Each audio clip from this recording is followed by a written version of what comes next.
നമസ്കാരം, എല്ലാ പ്രേക്ഷകർക്കും ലേഡീസ് ബാൻഡിലേക്ക് സ്വാഗതം. പ്രേക്ഷകർക്ക് പ്രത്യേകം യാതൊരു പരിചയപ്പെടുത്തലിന്റെയും ആവശ്യമില്ലാത്ത ഒരാളാണ് ഇന്ന് ലേഡീസ് ബാൻഡിൽ നമുക്കൊപ്പം അതിഥിയായി എത്തുന്നത്. സ്വന്തം കുടുംബാംഗം അല്ലെങ്കിൽ ഒരു അയൽക്കാരി എന്നൊക്കെ തോന്നിപ്പിക്കുന്ന കഥാപാത്രങ്ങൾ കൊണ്ട് നമ്മളിൽ ഒരാളായി മാറിയ ആൾ മറ്റാരുമല്ല, കൂടുതൽ ദീർഘിപ്പിക്കുന്നില്ല, നമ്മുടെ സ്വന്തം സോന നായർ. സ്വാഗതം ചേച്ചി ന്യൂസ് 18ലേക്ക്, അപ്പോൾ ലേഡീസ് ബാൻഡിലേക്ക്. Thank you so much Bhavya. Thank you ചേച്ചി. എൻ്റെ ഒരു വലിയ സംശയമാണ്, അത് ചോദിച്ചിട്ട് നമുക്ക് ബാക്കി വിശേഷങ്ങളിലേക്കൊക്കെ വരാം.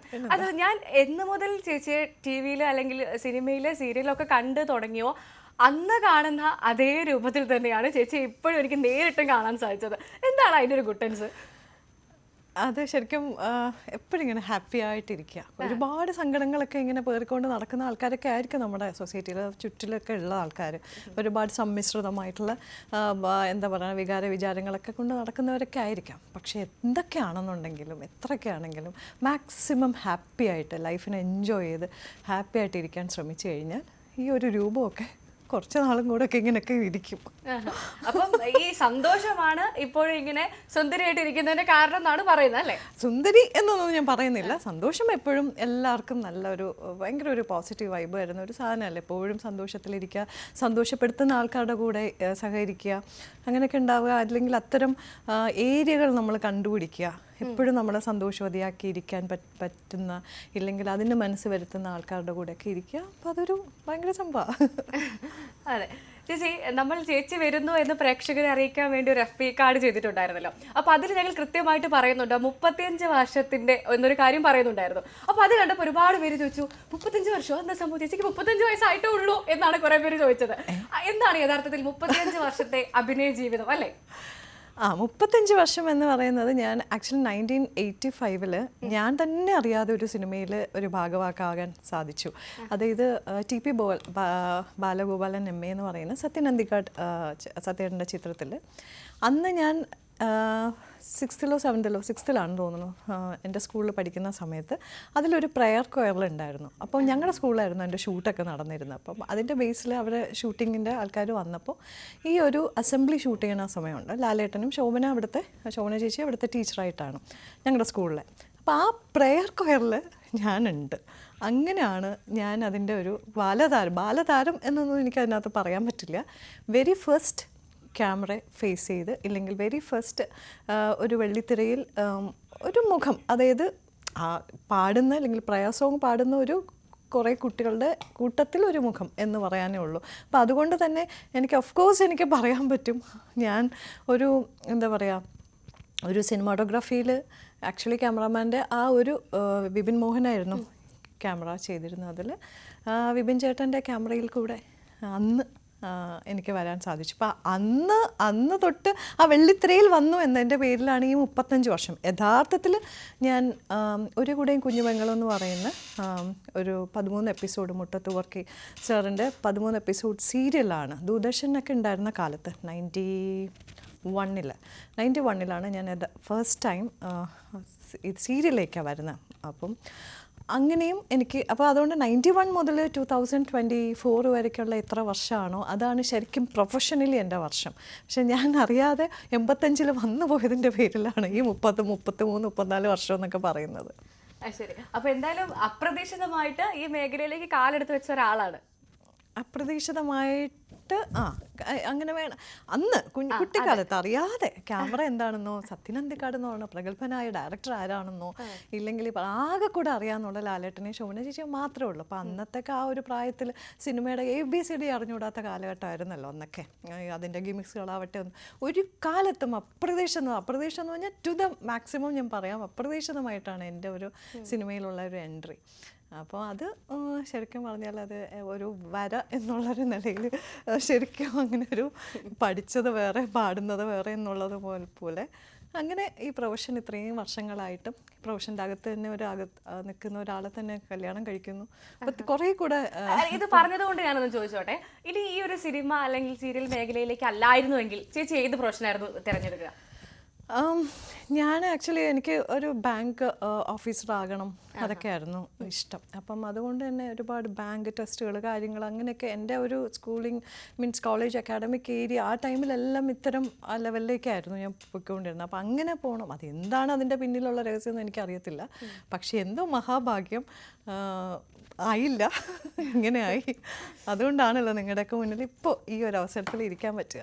തീർച്ചയായും ചേച്ചി, നമ്മളേ ഇങ്ങനെ കണ്ണടച്ചിരുന്നിട്ട് ഒരു സിനിമയുടെ ചേച്ചി അഭിനയിച്ചൊരു സിനിമയുടെ ഭാഗം കഴിച്ച് ചേച്ചി ഒരു ശബ്ദം കേട്ട് ആളുകൾ തിരിച്ചറിയുന്ന ഒരു നടി കൂടിയാണ് ചേച്ചി. അതൊരു വലിയ ഭാഗ്യമാണ്. കാരണം നമ്മളിപ്പോൾ ചേച്ചി അഭിനയിച്ചൊരു സിനിമ ഇങ്ങനെ കണ്ടുകൊണ്ടിരിക്കും, നമ്മളൊന്ന് ഉറങ്ങിപ്പോയാൽ പോലും അല്ലെങ്കിൽ കണ്ണടച്ചിരിക്കുന്ന സമയത്ത് പോലും ചേച്ചിയാണ് സംസാരിക്കുന്നതെങ്കിൽ ചേച്ചിയുടെ ശബ്ദം കേട്ട് ആളുകൾക്ക് തിരിച്ചറിയാൻ പറ്റും. ആരെങ്കിലും പറഞ്ഞിട്ടുണ്ടോ അങ്ങനെ? ഒരുപാട് പേര് പറഞ്ഞിട്ടുണ്ട്. ശബ്ദം മാറിയാൽ തന്നെ വേറൊരു, ഞാൻ അങ്ങനെ വെരി ബിഗിനിങ് മുതൽ ഒരുകൂടെയും കുഞ്ഞുമകൾ മുതൽ ഞാൻ തന്നെയാണ്, വെരി ബിഗിനിങ് മുതൽ ഞാൻ തന്നെയാണ് ഡബ് ചെയ്ത് എൻ്റെ എല്ലാ വർക്കുകളിലും ഡബ് ചെയ്യുന്നത്.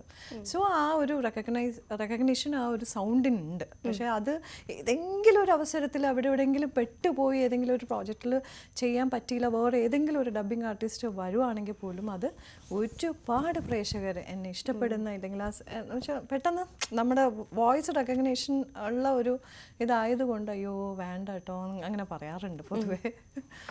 എന്ന് കരുതി ഡബിങ് ആർട്ടിസ്റ്റ് മോശമൊന്നുമല്ല, ഒരു ഗംഭീരമാണ്. പക്ഷെ എന്നാലും നമുക്ക് നമ്മുടേതായിട്ടുള്ള ചില ഈ ഫിസിക്കിന് പറ്റിയ വോയിസ്, ഇപ്പം മമ്മൂക്കയുടെയും ലാലേട്ടൻ്റെ ഒക്കെ വോയിസ് മാറിക്കഴിഞ്ഞാൽ ഉണ്ടാവുന്ന ഒരു ഡിഫറൻസ് നമുക്ക് ചിന്തിക്കാൻ പറ്റില്ലല്ലോ. ഇപ്പം അവരെ വെച്ചിട്ട് ഞാൻ ഉപമിക്കുന്നതല്ല അങ്ങനെ. ഓക്കെ ചേച്ചി, ഞാൻ തുടക്കത്തിൽ പറഞ്ഞതുപോലെ തന്നെ നമ്മൾ എപ്പോഴും ചേച്ചിയെ കാണുമ്പം സ്വന്തം വീട്ടിലൊരാൾ അല്ലെങ്കിൽ നമ്മുടെ അയൽപ്പക്കത്തുള്ളൊരു ചേച്ചി, അല്ലെങ്കിൽ നമ്മുടെ സ്വന്തം ചേച്ചി എന്ന് തോന്നുന്ന കഥാപാത്രങ്ങളാണ് ഏറ്റവും കൂടുതൽ ചേച്ചി മലയാള പ്രേക്ഷകർക്ക് നൽകിയത്. അപ്പം എന്നും എവിടെ പോകുമ്പോൾ ആ ഒരു സ്വീകാര്യത ചേച്ചിക്ക് ഉണ്ടാവുമെന്നാണ് എനിക്ക് തോന്നുന്നത്, അല്ലേ? തീർച്ചയായിട്ടും. കാരണം TV സ്ക്രീനിൽ വരുന്ന ആക്ടേഴ്സിനാവട്ടെ ഒരുപാട് സ്വീകാര്യത ശരിക്കും ഉണ്ട്. കാരണം ഏറ്റവും കൂടുതൽ എപ്പോഴും കുടുംബത്തിൽ എന്നും ഈ സായാഹ്ന സന്ധ്യകളിൽ നമ്മളെന്നും വീട്ടിൽ വന്നു പോകുന്ന ഒരു അവസ്ഥയാണ്. അപ്പോൾ അതുകൊണ്ട് തന്നെ ഏറ്റവും അടുത്ത ആൾക്കാർക്ക് ഇടപഴകാനും ഏറ്റവും കൂടുതൽ അവരുടെ ഇഷ്ടങ്ങൾ കാണിക്കാനും ഒക്കെ പറ്റുന്ന ഒരു ഏരിയ ആണ് ശരിക്കും പറഞ്ഞാൽ. പക്ഷെ ഒരു ബിഗ് സ്ക്രീൻ ആകുമ്പോഴത്തേക്കും കുറച്ചും കൂടെ നമ്മൾ അകന്ന് നിൽക്കുന്നു. കൂടുതലും നമ്മളെപ്പോഴും എക്സ്പോഷർ കുറച്ച് ലൈക്ക് ഒരു പടം നല്ല ഹിറ്റാകുമ്പോൾ മാത്രമാണ് അത്തരം ആർട്ടിസ്റ്റുകൾക്ക് എക്സ്പോഷർ ഹെവി ആകുന്നത്. മറ്റേ സീരിയലെ സംബന്ധിച്ച് അങ്ങനെയല്ല, ഹിറ്റോ കാര്യങ്ങളോ അങ്ങനെയൊന്നുമല്ല, ഡെയിലി കണ്ടേ പറ്റുള്ളൂ. മനുഷ്യനില്ലാന്നുണ്ടെങ്കിൽ അത്ര ബോറാണെന്നുണ്ടെങ്കിൽ മാത്രമേ ചാനൽ സ്കിപ്പ് ചെയ്യാൻ പറ്റത്തുള്ളൂ. പക്ഷേ അങ്ങനെ ഡെയിലി കാണുന്നവർക്ക് നമുക്ക് ആ ഡെയിലി ഉള്ളൊരു നമ്മുടെ കഥാപാത്രം വളരെ സോഫ്റ്റ് ആയിട്ടുള്ള ക്യാരക്ടർ ചെയ്യുകയാണെന്നുണ്ടെങ്കിൽ പിന്നെ ഓഫ് കോഴ്സ് പറയേ വേണ്ട, മനുഷ്യൻ്റെ മനസ്സിൽ ഏറ്റവും ഈസി ആയിട്ട് കയറി പറ്റുന്ന ഒരു മീഡിയം കൂടെ ആണല്ലോ ഇത്. ശരിക്കും അത്തരം ഒരു മീഡിയമാണ് ഇത്. ഒരു ആൾക്കാരുടെ ഇടയിൽ ഭയങ്കര വില്ലത്തിയായിട്ടും ഭയങ്കര സോഫ്റ്റ് നേച്ചേർഡ് ആയിട്ടുള്ള ഒരു കഥാപാത്രമായിട്ട് കയറി പറ്റാൻ പറ്റുന്നത്. അപ്പം എന്തോ ഭാഗ്യവശാൽ ഞാൻ പല ഇനം ക്യാരക്ടേഴ്സ് ചെയ്തിട്ടുണ്ടെങ്കിലും കൂടുതലും ഈ ഒരു സെൻറ്റി കരയുന്നത് അങ്ങനെ അതോടാണ് ശരിക്കും. അതുകൊണ്ട് തന്നെ ഫാമിലി ഷെയ്ഡുള്ള കൂടുതൽ ക്യാരക്ടേഴ്സ് ചെയ്യുന്നുണ്ടായിരിക്കാം. മേ ബി ഒരുപാട് പേർക്ക് ഇഷ്ടമാണ് എവിടെ പോയാലും. അതെ ചേച്ചി, സീരിയലിനെ കുറിച്ച് പറഞ്ഞതുകൊണ്ടാണ് ഞാൻ ചോദിക്കട്ടെ. ഇപ്പം സീരിയലുകൾ എന്ന് പറയുമ്പോൾ ഒരുപാട് ചിലപ്പോൾ വർഷങ്ങളോളം ചില സീരിയലുകൾ നീണ്ടു പോകാറുണ്ട്. അപ്പം ചേച്ചിക്ക് എപ്പോഴെങ്കിലും ഒരു വിരസത തോന്നിയിട്ടുണ്ടോ, ഇതൊന്ന് നിർത്തിയിരുന്നെങ്കിൽ എന്ന് എപ്പോഴെങ്കിലും തോന്നിയിട്ടുണ്ടോ? കാരണം ആളുകളൊക്കെ പ്രത്യേകിച്ചും വീട്ടിലെ അച്ഛന്മാരൊക്കെ പറയും എന്നും ഇത്, അമ്മമാരൊക്കെ ചോദിക്കും. പക്ഷെ അവരെ സംബന്ധിച്ച് ചേച്ചി പറഞ്ഞതുപോലെ വീട്ടിലെ ആളുകളെ പോലെ അവർ കണ്ടുകൊണ്ടിരിക്കുന്നതായിരിക്കും. പക്ഷെ എപ്പോഴെങ്കിലും ചേച്ചിക്ക് തോന്നിയിട്ടുണ്ടോ ഇതിങ്ങനെ ഭയങ്കരമായിട്ട് നീളുന്നു അല്ലെങ്കിൽ അനന്തമായിട്ട് നീണ്ടു പോകുന്നു എന്നൊക്കെ തോന്നിയിട്ടുണ്ടോ? അയ്യോ, ഒരുപാട് പ്രാവശ്യം തോന്നിയിട്ടുണ്ട്. അതിൻ്റെ വ്യക്തികളോട് ഞാൻ സംസാരിച്ചിട്ടുണ്ട്, ഇതെങ്ങനെ കുറയ്ക്കാം, ഇതില്ലെങ്കിൽ ഇത് കുറച്ചുകൊണ്ട് നമുക്ക് പുതിയൊരു പ്രോജക്റ്റിലേക്ക് എങ്ങനെ കടക്കാം, സെയിം പ്രൊഡക്ഷൻ തന്നെ ആവട്ടെ. അപ്പം അങ്ങനെ ഒന്ന് ട്രൈ ചെയ്തുകൂടെ. ചാനൽസുകാരൊക്കെ എനിക്ക് തോന്നുന്നു എൻ്റെ ഒരു അഭിപ്രായത്തിൽ ഈ ഭയങ്കര മെഗാ സീരിയലിലേക്ക് ഇങ്ങനെ കൊണ്ടുപോവാതെ ഏറ്റവും ലിമിറ്റഡ് എപ്പിസോഡ്സിൽ നല്ല നല്ല ഒരുപാട് ഷോർട്ട് കഥകൾ നമുക്ക് ഒരുപാടുണ്ട്. ഒരുപാട് ക്ലാസിക് നോവൽസ് ആവട്ടെ എല്ലാം നമുക്ക് ഡിഫറെൻ്റായിട്ട് ചെയ്യാൻ പറ്റുന്ന സാധനങ്ങളുണ്ട്. അപ്പം അത് തന്നെ എടുത്തു കഴിഞ്ഞാൽ ആൾക്കാർക്ക് ഒരുപാട് കഥകളും മനസ്സിലാകും. ഒരുപാട് പേർക്ക് വായന ഒരു പക്ഷേ ഇഷ്ടമായെന്ന് വരില്ല. കൂടുതലും ഈ ദൃശ്യമാധ്യമത്തിലേക്ക് കൂടുതലും ശ്രദ്ധ കഴിക്കണം. ഇപ്പോൾ വായനയുടെ ഒരു ഏരിയ ഒക്കെ കുറഞ്ഞു വരികയാണ്. അപ്പം അത്തരം കുറച്ച് നോവൽസ് എടുത്തിട്ടുണ്ട്, കുറച്ച് എപ്പിസോഡിൽ നമുക്ക് ചെയ്ത് തീർത്താൽ പല പല കഥകൾ ഒരുപാട് പേർക്ക് ഡിഫറെൻറ്റ് ക്യാരക്ടേഴ്സ് ചെയ്യാം. അങ്ങനെ സിനിമ മാതിരി.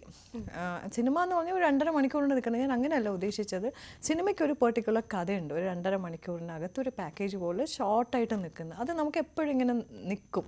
ഒരു മെഗാ സീരിയലൊന്നും ഒരിക്കലും മനസ്സിൽ അങ്ങനെ എത്രയൊക്കെ ഇനി എത്ര എപ്പിസോഡ് പോയാലും അത് നിൽക്കില്ല. കാരണം അടുത്ത വർക്ക് വരുമ്പോൾ മറ്റത് മറക്കും. പക്ഷേ ഷോർട്ടായിട്ട് ബ്യൂട്ടിഫുൾ ആയിട്ടുള്ള കുറേ നല്ല സാധനങ്ങൾ നമുക്ക് പ്രേക്ഷകർക്ക് കൊടുക്കുകയാണെന്നുണ്ടെങ്കിൽ എപ്പോഴും സജസ്റ്റ് ചെയ്യുന്ന ഞാൻ അങ്ങനെയാണ്. ഇപ്പോൾ ഷോർട്ട് ഫിലിംസ് തന്നെ ഒരുപാട് മെഗാ സീരിയൽസിനെക്കാട്ടിയും എത്ര പേര് നെഞ്ചോടെ ഏറ്റിരിക്കുന്നതാണ് എത്ര ബ്യൂട്ടിഫുൾ ആയിട്ടുള്ള ഷോർട്ട് മൂവീസ്. അത് ഭയങ്കര രസമാണ് അത് കാണാൻ. അപ്പം അത് അത് നടക്കാത്ത ഒരു കാര്യമാണ്. ചാനലുകാർക്ക് കൂടുതലും ഈ പറഞ്ഞ മാതിരി എപ്പിസോഡ്സ് കൂടുന്തോറും ഈ ആഡ്സ് കൂടുന്തോറും സ്പോൺസേഴ്സ് വരുമ്പോഴും ഒക്കെ ആണല്ലോ അതിൻ്റെ ഒരു നിലനിൽപ്പ്. അതെ ചേച്ചി, ഞാനേ ചേച്ചിയാണ് നമ്മുടെ അതിഥി എന്ന് ഞാനിങ്ങനെ നമ്മുടെ സഹപ്രവർത്തകരോടൊക്കെ സംസാരിച്ച സമയത്ത് അതിൽ കുറച്ച് പേര് പറഞ്ഞൊരു കാര്യമുണ്ട്, അവർ എന്തൊരു നടിയാണ് എന്നുള്ളത്. അല്ല, അത് വളരെ പോസിറ്റീവായിട്ടാണ് പറഞ്ഞത്. കാരണം ചേച്ചി വെള്ളം കുടിക്കണം അല്ലേ, അങ്ങനെയല്ല, വളരെ പോസിറ്റീവായിട്ട് വളരെ സന്തോഷത്തോടു കൂടി പറഞ്ഞത് അത്രയും മികച്ചൊരു നടിയാണ് അവരെന്നുള്ളതിലാണ് എന്നോട് സംസാരിച്ചത്. അപ്പം ഞാൻ ചോദിക്കട്ടെ, ഒരുപാട് അവാർഡുകൾ ചേച്ചിക്ക് സ്വന്തമായിട്ട് കിട്ടിയിട്ടുണ്ട്, ഒരുപാട് അവാർഡുകൾ, സംസ്ഥാന സർക്കാരിൻ്റെ അവാർഡുകളൊക്കെ, അതൊക്കെ നമുക്ക് മാറ്റി നിർത്താം. അതിലേക്ക് എത്തുന്നതിന് മുൻപ് ഞാൻ ചോദിച്ചോട്ടെ, ചേച്ചിക്ക് എപ്പോഴെങ്കിലും തോന്നിയിട്ടുണ്ടോ മലയാള സിനിമ എന്നെ വേണ്ട വിധത്തിൽ ഉപയോഗിച്ചില്ല എന്ന്? ഒരുപാട് പ്രാവശ്യം തോന്നിയിട്ടുണ്ട്. അത് എന്താണെന്നുള്ളൊരു ക്വസ്റ്റ്യൻ മാർക്ക് എനിക്ക് തോന്നുന്നു മലയാള സിനിമയിൽ നിന്ന് ഒരു നമ്മൾ എപ്പോഴാണെന്നുണ്ടെങ്കിലും ഇതിനകത്തുനിന്ന് ഒരു വിടവാങ്ങൽ എപ്പോഴായാലും ഉണ്ടാവും. അത് നമ്മളായിട്ടോ ഇല്ലെങ്കിൽ ആൾക്കാരായിട്ടോ ഉണ്ടാക്കും. അപ്പം ആ ഒരു സമയം വരെ ഞാൻ പഴിക്കും എന്നെ ഉപയോഗിച്ചിട്ടില്ല എന്നുള്ളത്. അത് എന്താണെന്നുള്ളത് എനിക്കറിയില്ല. എപ്പോഴും ഒരു ക്വസ്റ്റ്യൻ മാർക്കായിട്ട് എൻ്റെ കുടുംബത്തിനും എൻ്റെ ഫ്രണ്ട്സിനും ഒക്കെ ഇടയിൽ നിൽക്കുകയാണ്, എന്താണ് സോണ നായർ ഇങ്ങനെ തന്നെ നിൽക്കുന്നത് എന്നുള്ളത്. അപ്പം ഞാൻ എന്നെ പോസിറ്റീവായിട്ട് ഇല്ലെങ്കിൽ അത്തരമൊരു വിഷമങ്ങൾ മാറ്റാനോ അല്ലെങ്കിൽ അങ്ങനെ ഒരു സംഭവങ്ങളൊക്കെ എനിക്ക് മനസ്സിലുള്ളിൻ്റെ ഉള്ളിൽ തട്ടുന്ന ഒരു കാര്യമാണ്. പക്ഷെ എന്നാൽ കൂടി അപ്പം എനിക്ക് പോസിറ്റീവ് വൈബ് ഉണ്ടാക്കാൻ ഞാൻ പറയുന്നതെന്നാണ്, മലയാള സിനിമയ്ക്ക് ഭാഗ്യമില്ല അങ്ങനെ പറയാറുണ്ട്. അപ്പോൾ അങ്ങനെയൊക്കെ പറയാമല്ലോ നമുക്ക്. അപ്പോൾ അത് പബ്ലിക്കലി ഞാൻ അങ്ങനെ പറയില്ല. പക്ഷെ എൻ്റെ ആ സമയത്ത് തോന്നിയിട്ടുണ്ടോ ഞാൻ മലയാളത്തിൽ നിന്ന് മാറുകയാണ് അല്ലെങ്കിൽ മറ്റ് ഭാഷകളിലേക്ക് പോയാലോ എന്ന് ആ സമയത്ത് തോന്നിയായിരുന്നു? മലയാളം തീരെ അങ്ങനെ ഒരിക്കലും ഒന്നും പറയാൻ പറ്റില്ല. ബട്ട് എൻ്റെ ഒരു കാലിബർ അനുസരിച്ചിട്ടുള്ള ഒരു സംഭവം എന്നിലേക്ക് വരുന്നില്ല. അത് ചിലപ്പോൾ മേ ബി ലൈക്ക് എല്ലാത്തിനും ഒരു ഭാഗ്യവും കാര്യങ്ങളൊക്കെ വേണമല്ലോ. അപ്പം one of the main factors എന്ന് പറയുന്നത് ഒരു ലക്കും കൂടെയാണ്. അപ്പം ലക്ക് ഒരു സൈഡിലാണ്, നമ്മുടെ അഭിനയത്തിൻ്റെ പാഠവും വേറൊരു സൈഡിലാണ്, നമ്മൾ അതിലേക്ക് വലിച്ചിഴച്ച് കൊണ്ടുവന്ന് നിർത്തുന്ന ആ വ്യക്തികളുടെ മനസ്സുമുണ്ട് ഇതിനകത്ത്. അപ്പോൾ ഇതെല്ലാം ഒരു ലക്ക് ഫാക്ടറിൽ വരുന്നതാണ്. അപ്പം മേ ബി ലൈക്ക് എനിക്ക് അത്തരം ഒരു ലക്കിയസ്റ്റ് ആയിട്ടുള്ള ഒരു ആക്ടർ ആയിരിക്കില്ല, അതായിരിക്കാം അങ്ങനെ വരുന്നത്. പക്ഷേ എന്നാലും മലയാളത്തിന് എനിക്ക് ഭയങ്കര ഇഷ്ടമാണ്. ഏതൊരു ഭാഷയിലും ഞാൻ തെലുഗു, തമിഴ്, ഹിന്ദി ഒക്കെ ഞാൻ ചെയ്തിട്ടുണ്ട്. ബട്ട് എവിടെയൊക്കെ പോയാലും മലയാളത്തിൻ്റെ ഒരു ഇഷ്ടം, മലയാളത്തിൻ്റെ ആ നമ്മുടെ ആർട്ടിസ്റ്റുകളാവട്ടെ ടെക്നീഷ്യൻസ് ആവട്ടെ ഒക്കെ കൂടെ ഒരു കുടുംബമാണ്. അപ്പം ആ ഒരു വളരെ എന്താ പറയണ്ടേ, എന്തും കാര്യങ്ങളും സങ്കോചം ഇല്ലാതെ നമുക്ക് സംസാരിക്കാൻ പറ്റുക, ഓപ്പൺ ഒരു വേദി ഉണ്ടാക്കുക, അത്തരമൊരു സൗഹൃദങ്ങൾ ഉണ്ടാക്കുക, അതൊന്നും മറ്റു ഭാഷകളിലേക്ക് നമുക്ക് അത്രയും ഈസി ആയിട്ടുള്ളൊരു കാര്യമല്ല. പക്ഷേ മറ്റു ഭാഷകളിലേക്ക് ഞാനിപ്പം തമിഴിൽ ഒരു 2-2.5-3 വർഷം തമിഴിലേക്ക് ഒന്ന് മാറി, അവിടെയും കുറച്ച് വർക്കുകളായിട്ട് അങ്ങ് ചെയ്തു. അപ്പം കുറേ ലാംഗ്വേജസ് ഇഷ്ടമാണ്. അങ്ങനെയൊക്കെ അവരുടെ കൾച്ചർ പഠിക്കാനും അവരുടെ ഒരു വേ ഓഫ് എന്താ പറയുക ഇൻഡസ്ട്രിക്കകത്ത് അവരെ നോക്കിക്കാണുന്ന രീതികൾ കണ്ടുപഠിക്കാനും ഒക്കെ ഇഷ്ടമാണ്. അപ്പോൾ അതിൻ്റെ ഒരു ബേസിൽ പോയതാണ്. ഒരു പക്ഷേ ഇപ്പോൾ 2-3 വർഷമായിട്ട് ഇങ്ങനെ മാറി നിൽക്കുന്നുണ്ട് ബേസിലായിരിക്കും. എനിക്ക് അതിനിടയിൽ ഒരുപാട് വർക്കുകൾ മലയാളത്തിൽ നിന്ന് വന്നതാണ്. പക്ഷേ ഈ വെറുതെ ഇരിക്കുമ്പോൾ ആരും വിളിക്കില്ല, എവിടെയെങ്കിലും ഒന്ന് എൻഗേജ്ഡ് ആകുമ്പോൾ പലരും പല സ്ഥലത്തുനിന്ന് വിളിക്കുക. അതാണ് എൻ്റെ ഒരു ശാപം. ഓക്കെ ചേച്ചി, ഇപ്പോൾ പറഞ്ഞതുപോലെ ഒരുപാട് വേഷങ്ങൾ ചെയ്തിട്ടുണ്ട്. അതിൽ ഈ കുറച്ച് കോമഡി അല്ലെങ്കിൽ തമാശ ക്യാരക്ടർ ചെയ്തതിൽ ആളുകൾ അത് ഇന്നും ഏറ്റെടുത്തു എന്നുള്ളതാണ്. കാരണം ഇപ്പോഴും നമ്മൾ ഇൻസ്റ്റയിലൊക്കെ റീലൊക്കെ നോക്കുകയാണെങ്കിൽ ആ പട്ടണത്തിൽ സുന്ദരനിൽ ആ കുറച്ച് ഭാഗമൊക്കെ ആ ചെറിയൊരു ഭാഗം മതി അല്ലേ ഇന്നും ചേച്ചി ഓർത്തിരിക്കണം. അല്ലെങ്കിൽ ചേച്ചിയുടെ അത് വെച്ചിട്ട് ഇപ്പോഴും ഇൻസ്റ്റാ റീലുകളൊക്കെ ഇങ്ങനെ ഓടിക്കൊണ്ടിരിക്കുന്നതൊക്കെ കാണുമ്പോൾ എന്താ തോന്നുന്നത്? എനിക്കിഷ്ടം തോന്നുന്നു. കാരണം അത് നമുക്ക് ആൾക്കാർക്ക് അത് ഇഷ്ടമായതുകൊണ്ടാണല്ലോ അങ്ങനെ ഒരു സംഭവം എടുക്കുന്നത്. ഒരുപാട് പേര് ഞാൻ ചെയ്യുന്നതിനെക്കാട്ടും ഗംഭീരമായിട്ട് ചെയ്യും കേട്ടോ. ഒരുപാട് ഇപ്പോൾ ഇൻസ്റ്റയിൽ റീൽസൊക്കെ ചെയ്യുന്ന ഒരുപാട് കുട്ടികളുണ്ടല്ലോ.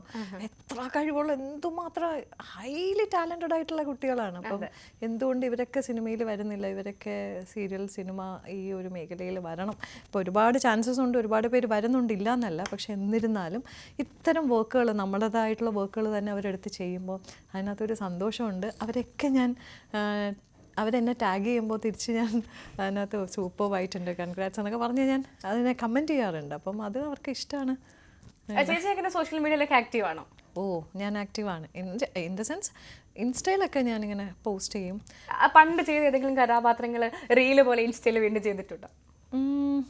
അല്ല, ഞാൻ ചെയ്ത കഥാപാത്രങ്ങളൊന്നും ചെയ്തിട്ടില്ല. പലരും എൻ്റെ അടുത്ത് ആവശ്യപ്പെടാറുണ്ട്. ഇപ്പം നരൻ്റെ ആണെങ്കിലും പിന്നെ ഈ പട്ടണത്തിൽ സുന്ദരത്തിൻ്റെ ആണെങ്കിലും വെട്ടത്തിൻ്റെ ആണെങ്കിലും അങ്ങനെ ഒരുപാട് ചിത്രങ്ങൾ ഞാൻ വർക്ക് ചെയ്തിട്ടുള്ള കഥാപാത്രങ്ങൾ മറ്റു പലരും ചെയ്യുമ്പോഴത്തേക്ക് ചേച്ചിക്ക് എന്താ ചെയ്തുവിടാത്ത, എത്ര പേര് ചെയ്യുന്നതാണെന്നൊക്കെ പറഞ്ഞിട്ട്. പക്ഷെ എനിക്കെന്തോ ഒരു അത് വൺസ് നമ്മളത് ചെയ്തു, അതങ്ങനെ വെച്ചു. പിന്നെ അതിനെ റീലാക്കി ഇട്ട് കണ്ട് ചെയ്ത് അതൊക്കെ എന്തോ ഒരു മോശം ഞാൻ ചെയ്യുമ്പോൾ. ബാക്കിയുള്ളവർ ചെയ്യുന്നതൊക്കെ ഭയങ്കര എന്താ പറയുക, സ്വാഗതാർഹമാണ്, ആസ്വദിക്കാറുണ്ട്. തീർച്ചയായിട്ടും.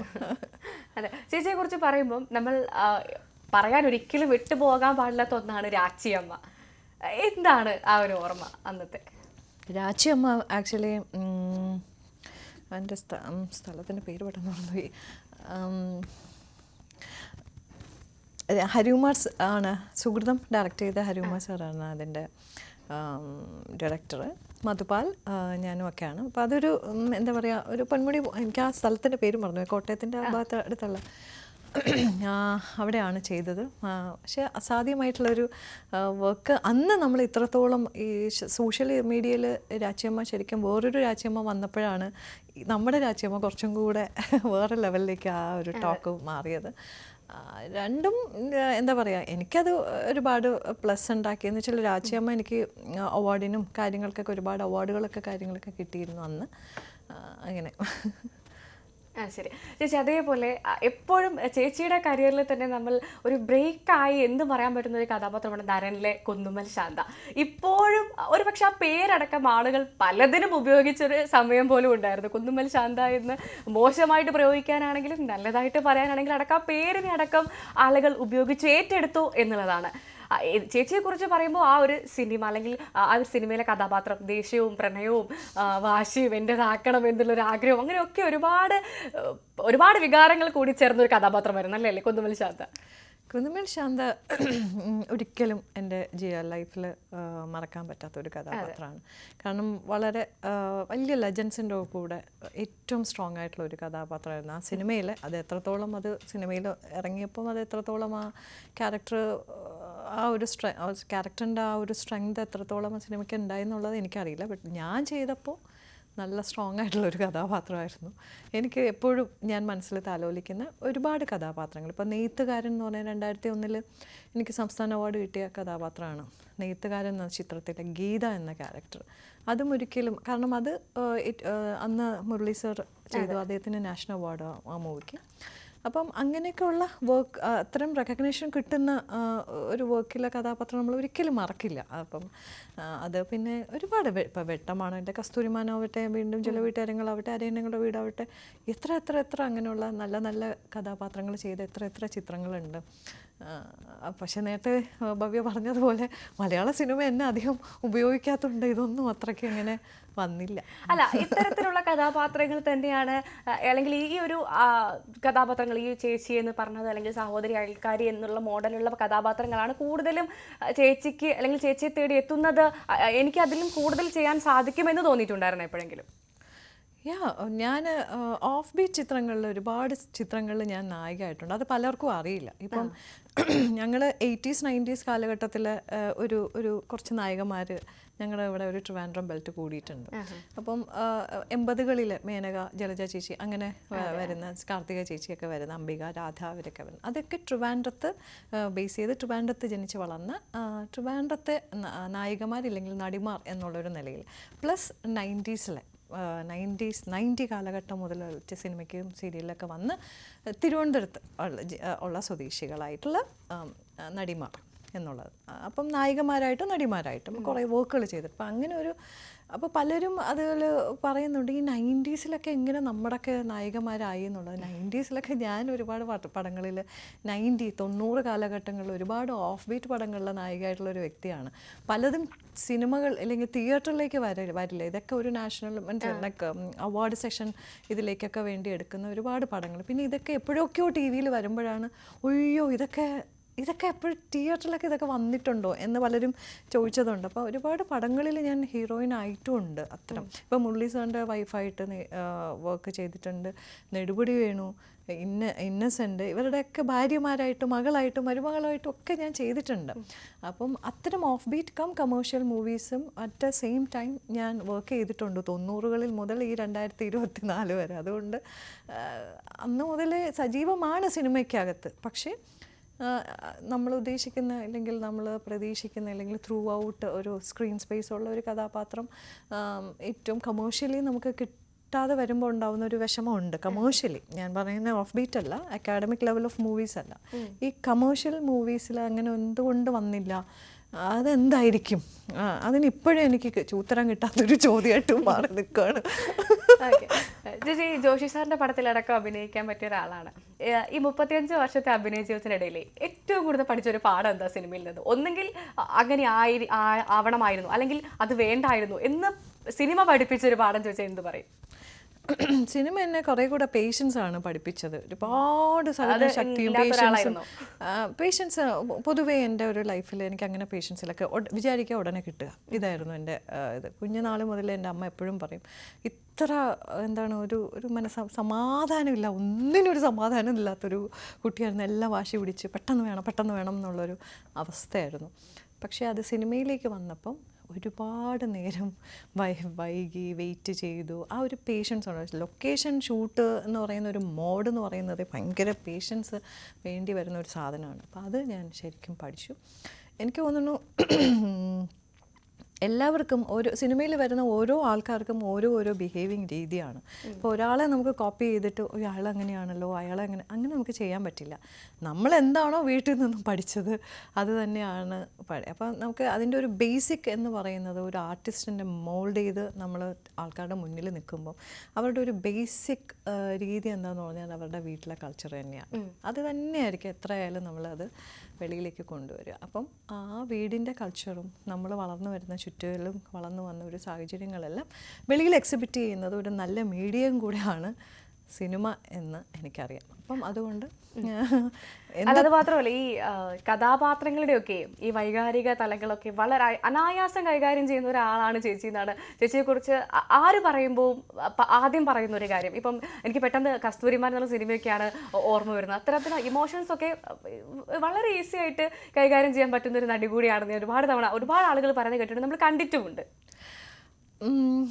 അതാ പറഞ്ഞത്, ഈ വൈകാരിക തലങ്ങളിലേക്ക് എന്ന് പറയുമ്പം അത്തരം വൈകാരിക തലങ്ങളിലൊന്നും ഒരുപക്ഷെ നമ്മളെ ജീവിതം നമ്മളിലേക്ക് എത്തിച്ചിട്ടുണ്ടാവില്ല, അല്ലെങ്കിൽ അത്തരം ഒരു ഫേസുകളൊന്നും നമ്മൾ ഫേസ് ചെയ്തിട്ടുണ്ടാവില്ല. പക്ഷേ അതിനകത്ത് നമ്മൾ കുറേ കൂടെ ഒരു ഇംപ്രൊവൈസേഷൻ, ഒരു മനോധർമ്മം ഇങ്ങനെ ആയാൽ ആ ഒരു കഥാപാത്രം എന്താണ് നീഡ് ചെയ്യുന്നത് അത് നമ്മൾ കൊടുക്കുക എന്നുള്ളതാണ്. അപ്പം അതിനാണ് ഒരു കലാകാരി എന്ന് പറയുന്നത്. അങ്ങനെ അതുകൊണ്ടായിരിക്കാം മേ ബി. പിന്നെ ഞാൻ കരയുമ്പോഴൊന്നും ഒരിക്കലും ഞാൻ ഇന്ന് വരെ എനിക്ക് തോന്നുന്നില്ല, എൻ്റെ സഹപ്രവർത്തകരും പറയാറില്ല ഞാൻ ഗ്ലിസറിൻ ഉപയോഗിച്ച് കരഞ്ഞിട്ടുണ്ടെന്ന്, ആരും പറയാറില്ല. പക്ഷെ എനിക്കറിയില്ല, എനിക്ക് പെട്ടെന്ന് അത്തരം ഒരു ക്യാരക്ടർ ആകുമ്പോഴത്തേക്കും ഞാൻ പെട്ടെന്ന് ജീവിക്കും. അതിൽ ആ വർക്ക് ചെയ്യുമ്പോൾ മാത്രം, അല്ലാതെ ഞാൻ ജീവിക്കില്ല. എനിക്ക് എപ്പോഴും ഹാപ്പിയാണ് ഇഷ്ടം. ഓക്കെ ചേച്ചി, നമുക്ക് സിനിമ മാറ്റി വെച്ചാൽ ചേച്ചി സെൻസർ ബോർഡ് അംഗമായിരുന്നു ഞാൻ കേട്ടിട്ടുണ്ട്. ഇപ്പോഴും ആണോ? 6 വർഷത്തോളം അംഗമായിരുന്നു. ഇപ്പോൾ അല്ല, ഇപ്പം ജസ്റ്റ് ഒന്ന് മാറിയിട്ടേ ഉള്ളൂ. ഇപ്പം അല്ല. ശരി. സ്റ്റേറ്റ് അവാർഡിന്റെ ജൂറിയിലടക്കം ഉണ്ടായിരുന്നല്ലേ? ഉണ്ടായിരുന്നു. ഇപ്പോൾ TV സ്റ്റേറ്റ് അവാർഡിൻ്റെ ജൂറി ആയിരുന്നു. അടുത്തിപ്പം ഒരു 2 ആഴ്ച ആയിട്ടേ ഉള്ളൂ കഴിഞ്ഞിട്ട് അതിനുണ്ടായിരുന്നു. പിന്നെ 3-4 പ്രാവശ്യം സ്റ്റേറ്റ് അവാർഡ് കിട്ടിയിട്ടുണ്ട്. അപ്പോൾ അതുകൊണ്ടാണ് അത്തരം പൊസിഷനിലേക്കൊക്കെ നമ്മൾ വെക്കുക. അതെ. ഇനി ഒരു സ്റ്റേറ്റ് അവാർഡ് ഞങ്ങൾ എന്ന് പ്രതീക്ഷിക്കും?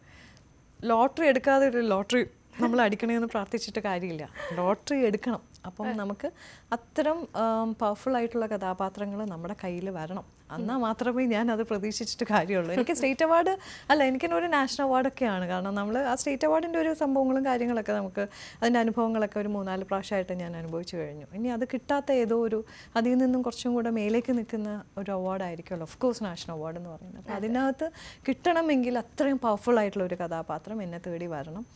അതിനുള്ളൊരു കാത്തിരിപ്പാണ്. മലയാള സിനിമ എപ്പോഴെങ്കിലും എന്നെ ഉപയോഗിക്കുമെന്ന് ഞാൻ വിചാരിക്കുന്നു. അയ്യോ, അക്കാര്യത്തിൽ എന്തായാലും തർക്കം വേണ്ട. അത് ഉറപ്പായിട്ടും ചേച്ചിക്കുള്ളത് ചേച്ചിയെ തന്നെ തേടി വരും, അക്കാര്യത്തിൽ സംശയം. ചേച്ചി അവസാനമായിട്ട് ചോദിച്ചാൽ, നമ്മൾ സമയക്കുറവുള്ളത് കൊണ്ടാണ്, എന്തൊക്കെയാണ് പുതിയ വർക്കുകൾ, പുതിയ പ്രൊജക്റ്റുകൾ അണിയറയിൽ എന്തൊക്കെയാണ് ഒരുങ്ങുന്നത്? പുതിയ പ്രോജക്റ്റുകൾ ജമാലിൻ്റെ പുഞ്ചിരി എന്ന് പറയുന്ന വിക്കി തമ്പി ഡയറക്റ്റ് ചെയ്തിട്ടുള്ള ഒരു മൂവി ഇപ്പോൾ കഴിഞ്ഞിട്ടുണ്ട്. ഇന്ദ്രൻ ഏട്ടനായിരുന്നു എൻ്റെ മെയിൻ കാസ്റ്റ്. പിന്നെ വിരുന്ന് എന്ന് പറയുന്ന അർജുൻ്റെ പേരായിട്ട് ഞാൻ വരുന്നുണ്ട്, തമിഴ് അർജുൻ. അത് കണ്ണൻ താമരക്കുളം അദ്ദേഹത്തിൻ്റെ വർക്കാണ്. പിന്നെ 3-4 മൂവീസ് അങ്ങനെ ഞാൻ ചെയ്തു വെച്ചിട്ടുണ്ട്. ഇപ്പോൾ ചെയ്യുന്നത് സാത്തി എന്ന് പറഞ്ഞിട്ട് ഷാനു ഡയറക്റ്റ് ചെയ്യുന്ന ഒരു മൂവി പൊന്നാനിയിൽ ഷൂട്ടിംഗ് നടക്കുകയാണ്. അപ്പോൾ അതൊക്കെയാണ്. പിന്നെ അതിനേക്കാളൊക്കെ ഉപരി ഇപ്പോൾ ഞാൻ ചെയ്യുന്ന ഒരു പ്രോജക്റ്റ് എന്നല്ല, ഒരു ഡാൻസ് പ്രൊഡക്ഷൻ. അപ്പം അതിൻ്റെ ഒരു രീതിയിലാണ് ഒരു dance drama. Mahabharati the life of Draupadi എന്ന് പറയുന്നതാണ് ഒരു ഡാൻസ് ഡ്രാമ. ഒരു 1.5 hour നീണ്ടു നിൽക്കുന്ന ഒരു ഡാൻസ് ഡ്രാമയാണ്. അപ്പം കാലിക്കട്ടാണ് അതിൻ്റെ സംഭവ വികാസങ്ങളൊക്കെ നടക്കുന്നത്. ഞാനാണ് ദ്രൗപദിയായിട്ട് ചെയ്യുക. അപ്പം അതിൻ്റെ ഒരു ഡാൻസിൻ്റെ ഒരു ഓട്ടമാണിപ്പോൾ. ആ ഒരു പ്രോജക്റ്റിലാണ് നമ്മുടെ സ്വപ്നങ്ങൾ മൊത്തം ഇപ്പോൾ. അപ്പം എൻ്റെ വർക്കും അതിലേക്കാണ് ഇപ്പോൾ കൂടുതൽ കോൺസെൻട്രേറ്റ് ചെയ്തേക്കുന്നത്. അതിലാണ്. സിനിമകൾ വന്നാൽ ചെയ്യും, അത് വേറെ. സിനിമ വേറെ, ഇത് വേറെ. സിനിമ ഒരു പക്ക പ്രൊഫഷനാണ്, ഇതെന്ന് പറയുന്ന ഒരു പാഷനാണ്. അപ്പം വെരി ഫസ്റ്റാണ് ആസ് എ ഒരു ഡ്രാമ പ്ലെയർ ഞാൻ ഓഡിയൻസിൻ്റെ മുന്നിലേക്ക് വരുന്നത്. അപ്പോൾ ഒരു ഡാൻസ് ഡ്രാമ എന്നുള്ള നിലയിൽ completely full of song and dance ആയിട്ടുള്ള ഒരു സാധനമാണ് വരുന്നത്. അതൊരു ഒരു അടയാളപ്പെടുത്തലാണ് അത് ശരിക്കും. അത്തരം ഒരു അടയാളപ്പെടുത്തലിൻ്റെ ഭാഗമായിട്ടാണ് ഞങ്ങളെല്ലാവരും അതിൻ്റെ പണിപ്പുരയിൽ നിൽക്കുന്നത്. തീർച്ചയായിട്ടും നിങ്ങളുടെ മുന്നിൽ അത്തരം ഒരു സാധനമായിട്ട് എത്തുന്നതായിരിക്കും. ഇതുതന്നെയാണ് ഇപ്പോഴത്തെ പുതിയ വിശേഷം. ഓക്കെ, ചേച്ചിയോട് ഞാനൊരു പാട്ട് പാടാൻ തുടക്കത്തിൽ പറഞ്ഞായിരുന്നു, പക്ഷെ അപ്പൊ എന്നോട് പറഞ്ഞു ഓണർ അത് പറയരുത്, അത് പാടിപ്പിക്കരുത്, അത് എന്റെ മേഖലയെല്ലാം നടക്കും പറഞ്ഞു. പക്ഷെ അതായി പാടുന്ന ഒരാളാണ്. അപ്പൊ എന്തായാലും അത് പിന്നീട് ഒരു അവസരത്തിലാവട്ടെ എന്ന് പറഞ്ഞതുകൊണ്ട് അങ്ങനെ തന്നെ ആക്കാം. അപ്പൊ എന്തായാലും ചേച്ചി ഒരുപാട് സന്തോഷം ഇത്ര നേരം ഞങ്ങൾക്കൊപ്പം ലേഡീസ് ബാൻഡിൽ അതിഥിയായി വന്നതിന്, ചേച്ചിയുടെ വിശേഷങ്ങൾ പറഞ്ഞതിന്. ഒരുപാട് വിശേഷങ്ങൾ പ്രേക്ഷകർക്ക് അറിയാം. ചേച്ചിയെ പ്രത്യേകിച്ച് വിശേഷങ്ങൾ ചോദിക്കേണ്ട ആവശ്യമില്ല. എന്ന് സിനിമയിലേക്ക് വന്നു, എങ്ങനെ വന്നു എന്നുള്ള ചോദ്യങ്ങൾക്കൊന്നും ഒരു പ്രസക്തിയില്ല. അതുകൊണ്ട് തന്നെയാണ് അതൊന്നും ചോദിക്കാത്തത്. കാരണം ഇതൊക്കെ പ്രേക്ഷകർക്ക് സ്ഥിരമായിട്ട് അറിയുന്ന കാര്യങ്ങളാണ്. സ്വന്തം വീട്ടിലൊരാളെ വിശേഷങ്ങൾ അറിയുന്ന പോലെയാണ്. അതുകൊണ്ട് അങ്ങനത്തെ അത്തരം ചോദ്യങ്ങളൊന്നും ഞാൻ ചോദിച്ചിട്ടുമില്ല. അപ്പോൾ എന്തായാലും ഒരുപാട് സന്തോഷം ചേച്ചി ഞങ്ങൾക്കപ്പോൾ ആദ്യം. ന്യൂസ് 18 കേരളത്തിലെ ന്യൂസ് 18 എപ്പോഴും ഇങ്ങനെ ഒരു ന്യൂസും ഡിബേറ്റും അങ്ങനെയൊക്കെ ഉള്ള ഒരു ചാനലാണ്. ഒരുപാട് അത്തരം കുറേ ഇൻഫോർമേറ്റീവ് ആയിട്ടുള്ള, ഇപ്പോഴേക്ക് നമ്മുടെ ഒരു സോഷ്യലി ഇതായിട്ടുള്ള റെലവൻ്റ് ആയിട്ടുള്ള ഒരുപാട് സാധനങ്ങളേക്ക് ഔട്ട്പുട്ട് തരുന്ന ഒരു ചാനലാണ്. ഞാൻ മിക്കവാറും ഒക്കെ ഇതിൻ്റെ സംഭവങ്ങൾ ഒരുപാട് കാണാറുണ്ട്. എൻ്റെ ന്യൂസ് ആവട്ടെ, ഡിബേറ്റുകളാവട്ടെ ഒക്കെ. അതിനകത്ത് ഒരു കുറച്ച് ഡിഫറെൻ്റ് ആയിട്ട് തോന്നുന്നത് എനിക്ക് തോന്നുന്നു ഇത്തരം ഈ ഒരു ന്യൂസിൻ്റെ ഇടയിലോ ഇല്ലെങ്കിൽ ഇങ്ങനെ ഒരു ലേഡി ബാൻഡ് അങ്ങനെയൊക്കെ വരുന്ന കുറച്ച് കലാകാരെയൊക്കെ കൊണ്ടുവരുമ്പോൾ മാത്രമാണ് എന്ന് എനിക്ക് തോന്നുന്നു. പക്ഷെ എന്നിരുന്നാലും ന്യൂസ് 18 എല്ലാ പ്രിയ പ്രേക്ഷകർക്കും എൻ്റെ വിനീതമായ നമസ്കാരം. കാരണം വളർന്നു വന്നുകൊണ്ടിരിക്കുന്ന, എത്രയൊക്കെ വർഷങ്ങളായാൽ പോലും ഇപ്പോഴും വളർന്നുകൊണ്ടിരിക്കുന്ന ഒരു കലാകാരിയാണ്. നിങ്ങളുടെ പ്രാർത്ഥനയും ആശംസകളൊക്കെ അല്ലെങ്കിൽ നിങ്ങളുടെ എന്താ പറയുക അനുഗ്രഹങ്ങളൊക്കെയാണ് ഞങ്ങളെ വളർത്തുന്നത്. എന്തായാലും thank you so much. Thank you Bhavya. Anyways thank you. Okay, thank you ചേച്ചി. എന്തായാലും അപ്പോൾ ലേഡീസ് ബാൻഡ് സമയം ഇവിടെ പൂർണ്ണമാവുകയാണ്. നമസ്കാരം.